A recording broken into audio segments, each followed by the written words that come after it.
Hi hello ನಮಸ್ಕಾರ ವಿದ್ಯಾರ್ಥಿಗಳೇ, ನಿಮಗೆಲ್ಲರಿಗೂ ಗ್ರೋ ಫ್ಯಾಕ್ಟ್ ಇನ್ ಕನ್ನಡ ಅನ್ನುವಂಥ ಚಾನಲ್ಗೆ ಸ್ವಾಗತ ಸುಸ್ವಾಗತ. ಹೌದು ವಿದ್ಯಾರ್ಥಿಗಳೇ, ಈ ವಿಡಿಯೋದಲ್ಲಿ ನಾನು ನಿಮಗೆ ತಿಳಿಸ್ತಾ ಇರುವಂತಹ ಒಂದು ಇಂಪಾರ್ಟೆಂಟ್ ಆದಂಥ ವಿಷಯ ಯಾವುದಪ್ಪ ಅಂದರೆ, ನೋಡಿ, ಬಹಳಷ್ಟು ಜನ ಲೇಬರ್ ಕಾರ್ಡನ್ನು ಮಾಡಿಸಿರ್ತೀರ. ಆದರೆ ಆ ಲೇಬರ್ ಕಾರ್ಡಿಂದ ಯಾವುದೇ ರೀತಿಯಾದಂಥ ಒಂದು ಸೌಲಭ್ಯಗಳು ಬರ್ತಾ ಇರುತ್ತಲ್ಲ, ಅದರ ಲಾಭವನ್ನು ಪಡೆದುಕೊಂಡಿರೋಲ್ಲ.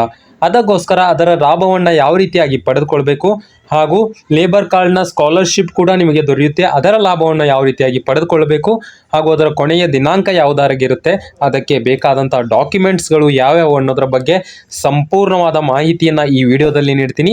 ಅದಕ್ಕೂ ಮುಂಚೆ ನೀವು ನಮ್ಮ ಚಾನಲ್ಗೆ ಹೊಸದಾಗಿ ಬಂದಿದ್ದರೆ ದಯವಿಟ್ಟು ಸಬ್ಸ್ಕ್ರೈಬ್ ಮಾಡ್ಕೊಳ್ಳಿ. ಯಾಕಂದರೆ ಯಾವುದೇ ರೀತಿಯಾದಂಥ ಸ್ಕಾಲರ್ಶಿಪ್ ಆಗಲಿ, ಗೋರ್ಮೆಂಟ್ ಸ್ಕೀಮ್ ಆಗಲಿ, ಅಥವಾ ಇತರೆ ಯಾವುದೇ ಅಪ್ಡೇಟ್ ಆಗಿ ಎಜುಕೇಷನ್ಗೆ ಸಂಬಂಧಪಟ್ಟಂಥ ಅಪ್ಡೇಟ್ ಆಗಿರಲಿ, ನಾನು ನಿಮಗೆ ನೇರವಾಗಿ ಡೈರೆಕ್ಟಾಗಿ ಅದರ ಇನ್ಫಾರ್ಮೇಷನ್ ಅನ್ನು ನಿಮಗೆ ನೀಡ್ತೀನಿ. ಇಲ್ಲಿ ನೀವು ನೋಡೋದಾದರೆ ಲೇಬರ್ ಕಾರ್ಡ್ನ ಸ್ಕಾಲರ್ಶಿಪ್ನ ಬಗ್ಗೆ ನಾನು ಇದರಲ್ಲಿ ಅಪ್ಡೇಟನ್ನು ನೀಡ್ತಾ ಇದ್ದೀನಿ. ನೋಡ್ಬೋದು ವಿದ್ಯಾರ್ಥಿಗಳೇ, ಇಲ್ಲಿ ಲೇಬರ್ ಕಾರ್ಡ್ನ ಏನು ಅಫಿಷಿಯಲ್ ವೆಬ್ಸೈಟ್ ಇದೆಯಲ್ಲ, ಅದನ್ನು ಓಪನ್ ಮಾಡಿದ್ದೀನಿ. ಕರ್ನಾಟಕ ಕಟ್ಟಡ ಮತ್ತು ಇತರೆ ನಿರ್ಮಾಣ ಕಾರ್ಮಿಕರ ಕಲ್ಯಾಣ ಮಂಡಳಿ ಅಂತ ಇಲ್ಲಿ ನೋಡಿ, ಮತ್ತಷ್ಟು ಓದಿ ಅಂತ ಇದೆ. ಇದರ ಮೇಲೆ ಕ್ಲಿಕ್ ಮಾಡುವ ಮೂಲಕ ನಿಮಗೆ ಒಂದು ಇಂಪಾರ್ಟೆಂಟ್ ಆದಂಥ ಒಂದು ನೋಟಿಫಿಕೇಶನ್ನ ಬಗ್ಗೆ ಇಲ್ಲಿ ತಿಳಿಸೋದಕ್ಕೆ ಬಂದಿದ್ದೀನಿ. ಇಲ್ಲಿ ನೋಡ್ಕೊಳ್ಬೋದು, ಇತ್ತೀಚಿನ ಸುದ್ದಿಗಳು ಅಂತ ಇದೆ. ಹಾಗೂ ಇಲ್ಲಿ ನೀವು ನೋಡ್ತಾ ಇರ್ಬೋದು, ನಮಗೆ ಬೇಕಾದಂಥ ಇಂಪಾರ್ಟೆಂಟ್ ಆದಂಥ ಒಂದು ನೋಟಿಫಿಕೇಶನ್ ಇಲ್ಲಿ ಇದೆ. ಇಲ್ಲಿ ನೋಡಿ, ಮಂಡಳಿಯ 2023-24 ಮತ್ತು 2024-25ನೇ ಸಾಲಿನ ನೋಂದಾಯಿತ ಕಟ್ಟಡ ಕಾರ್ಮಿಕರ ಮೊದಲ 2 ಮಕ್ಕಳ ಶೈಕ್ಷಣಿಕ ಸಹಾಯಧನ ಪಡೆಯಲು SSP ಪೋರ್ಟಲ್ ಮೂಲಕ ಅರ್ಜಿ ಸಲ್ಲಿಸಬಹುದಾಗಿದೆ ಮತ್ತು ಅರ್ಜಿ ಸಲ್ಲಿಸುವ ಕೊನೆಯ ದಿನಾಂಕ 31/12/2024. ಇಲ್ಲಿ ನೀವು ನೋಡ್ಕೊಳ್ಬೋದು, 31/12/2024 ಅಂದರೆ ಇದೇ ತಿಂಗಳು, ಈ ಡಿಸೆಂಬರ್ ತಿಂಗಳ ಕೊನೆಯ ದಿನಾಂಕ ಅಂದರೆ 31ನೇ ತಾರೀಕಿನವರೆಗೂ ನೀವು ಈ ಸ್ಕಾಲರ್ಶಿಪ್ಗೆ ಅಪ್ಲೈಯನ್ನು ಮಾಡ್ಬೋದು. SSP ಪೋರ್ಟಲ್ನ ಮೂಲಕ ಹೋಗಿ ನೀವು ಅದಕ್ಕೆ ಅಪ್ಲೈಯನ್ನು ಮಾಡ್ಬೋದು. ಇದನ್ನು ಯಾವ ರೀತಿಯಾಗಿ ನಿಮಗೆ ಡೀಟೇಲ್ ಆಗಿ ಅಂದರೆ ಲೇಬರ್ ಕಾರ್ಡ್ನ ಸ್ಕಾಲರ್ಶಿಪ್ಪನ್ನು ಯಾವ ರೀತಿಯಾಗಿ ನಾವು SSP ಪೋರ್ಟಲ್ನಲ್ಲಿ ಹೋಗಿ, ಅಥವಾ ಅದರ ಏನು ನಂಬರ್ ಇರುತ್ತೆ ಅಲ್ಲ, ಅದನ್ನು ತೆಗೆದುಕೊಂಡು ಯಾವ ರೀತಿಯಾಗಿ ನಾವು ಸ್ಕಾಲರ್ಶಿಪ್ಗೆ ಅಪ್ಲೈ ಮಾಡಬೇಕು ಅಂತ ಬೇಕಿದ್ರೆ ಅದನ್ನು ಕಮೆಂಟ್ ಬಾಕ್ಸ್ನಲ್ಲಿ ತಿಳಿಸಿ. ಖಂಡಿತವಾಗಿ ಅದರ ಬಗ್ಗೆ ಕೂಡ ನಾನು ವಿಡಿಯೋನ ಮಾಡ್ತೀನಿ. ಹಾಗೂ ಇದಕ್ಕೆ ಬೇಕಾದಂಥ ಡಾಕ್ಯುಮೆಂಟ್ಸ್ಗಳು ಯಾವುದು ಅನ್ನೋದನ್ನು ತಿಳಿಸ್ತೀನಿ. ನೋಡ್ಕೊಳ್ಳಿ ವಿದ್ಯಾರ್ಥಿಗಳೇ, ಇಲ್ಲಿ ಎಲ್ಲ ಡೀಟೇಲ್ಸ್ ಇದನ್ನು ನೀವು ನೋಡ್ಕೊಳ್ಬೋದು.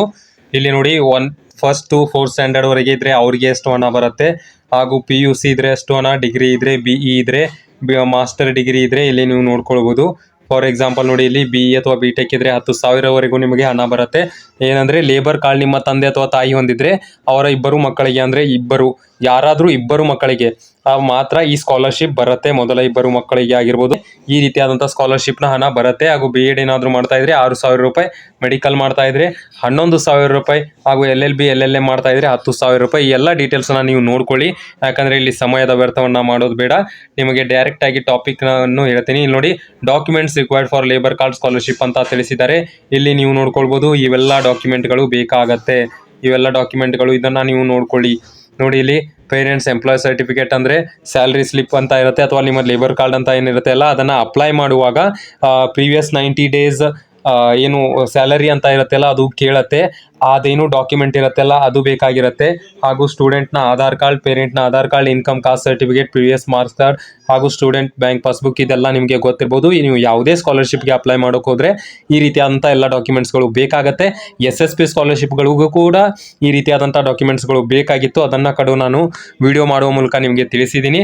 ಹಾಗೂ ಇಲ್ಲಿ ಕೆಳಗೆ ನೋಡ್ಕೊಳ್ಬೋದು, ಯಾವ ರೀತಿಯಾಗಿ ಅದಕ್ಕೆ ಅಪ್ಲೈ ಮಾಡಬೇಕು ಅನ್ನೋದು ಸ್ಟೆಪ್ ಮೂಲಕ ತಿಳಿಸಿದ್ದಾರೆ. ಇಲ್ಲಿ ನೋಡ್ಕೊಳ್ಬೋದು, ಸ್ಟೆಪ್ 1 ಅಂತ ತಿಳಿಸಿದ್ದಾರೆ. ಈ ವೆಬ್ಸೈಟ್ಗೆ ಹೋಗಬೇಕು. ನಂತರ ಇಲ್ಲಿ ರಿಜಿಸ್ಟ್ರೇಷನ್ ಅಂತ ಇರುತ್ತೆ. ಇಲ್ಲಿ ನೀವು ನೋಡ್ಕೊಳ್ಬೋದು, ರಿಜಿಸ್ಟ್ರೇಷನ್ ಅಂತ ಇರುತ್ತೆ. ರಿಜಿಸ್ಟ್ರೇಷನ್ ಮೇಲೆ ನಿಮ್ಮ ಏನು ಲಾಗಿನ್ ಆಗುವ ಮೂಲಕ ಅಲ್ಲಿ ರಿಜಿಸ್ಟರ್ ಮಾಡ್ಕೊಳ್ಬೇಕು. ನಂತರ OTP ಬರುತ್ತೆ, ಅದೆಲ್ಲ ಕೇಳುತ್ತೆ. ನೀವು ಯಾವುದೇ ರೀತಿಯಾಗಿ ಇದನ್ನು ಟೆನ್ಷನ್ ತೆಗೆದುಕೊಳ್ಬೇಡಿ, ಯಾವ ರೀತಿಯಾಗಿ ಅಪ್ಲೈ ಮಾಡೋದು ಅನ್ನೋದ್ರ ಬಗ್ಗೆ. ನೀವೆಲ್ಲ ಡಾಕ್ಯುಮೆಂಟ್ಸ್ಗಳನ್ನು ರೆಡಿ ಮಾಡಿ ಇಟ್ಕೊಳ್ಳಿ.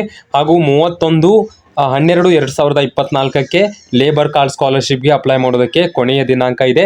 ಇದನ್ನು ಇಟ್ಕೊಳ್ಳಿ. ಹಾಗೂ ಅದನ್ನು ಯಾವ ರೀತಿಯಾಗಿ ಅಪ್ಲೈ ಮಾಡೋದು ಅನ್ನೋದು ನಿಮಗೆ ಬೇಕಾಗಿದ್ದರೆ ಕಮೆಂಟ್ ಬಾಕ್ಸ್ನಲ್ಲಿ ತಿಳಿಸಿ. ಖಂಡಿತವಾಗಿ ಅದರ ಬಗ್ಗೆ ಕೂಡ ಸಪ್ರೇಟಾಗಿ ವಿಡಿಯೋ ಮಾಡುವ ಮೂಲಕ ನಿಮಗೆ ಎಲ್ಲ ಮಾಹಿತಿಯನ್ನು ಕೊಡ್ತೀನಿ. ಹಾಗೂ ಸದ್ಯಕ್ಕೆ ಯಾವುದೇ ರೀತಿಯಾದಂಥ ಇದನ್ನು ಟೆನ್ಷನ್ನ ತೆಗೆದುಕೊಳ್ಬೇಡಿ. ನೋಡಿ, ಈ ಎಲ್ಲ ಡಾಕ್ಯುಮೆಂಟ್ಸ್ಗಳು ನಿಮಗೆ ರೆಡಿಯಾಗಿ ಇಟ್ಕೊಳ್ಳಿ ಅಷ್ಟೇ. ಅದನ್ನು ಹೊರತಾಗಿ ಯಾವುದೇ ರೀತಿಯಾದಂಥ ಟೆನ್ಷನ್ ತೆಗೆದುಕೊಳ್ಬೇಡಿ. ಕೊನೆವರೆಗೂ ನಮ್ಮ ವಿಡಿಯೋನ ನೋಡೋದಕ್ಕೆ ಧನ್ಯವಾದಗಳು. ಮತ್ತೇನಾದರೂ ನಿಮಗೆ ಅಪ್ಡೇಟ್ಸ್ ಬೇಕಾದಲ್ಲಿ ಅಥವಾ ಏನಾದರೂ ನಿಮಗೆ ಡೌಟ್ಸ್ ಇದ್ದಲ್ಲಿ ಕಮೆಂಟ್ ಬಾಕ್ಸ್ನಲ್ಲಿ ತಿಳಿಸಿ. ಧನ್ಯವಾದಗಳು ವಿದ್ಯಾರ್ಥಿಗಳೇ.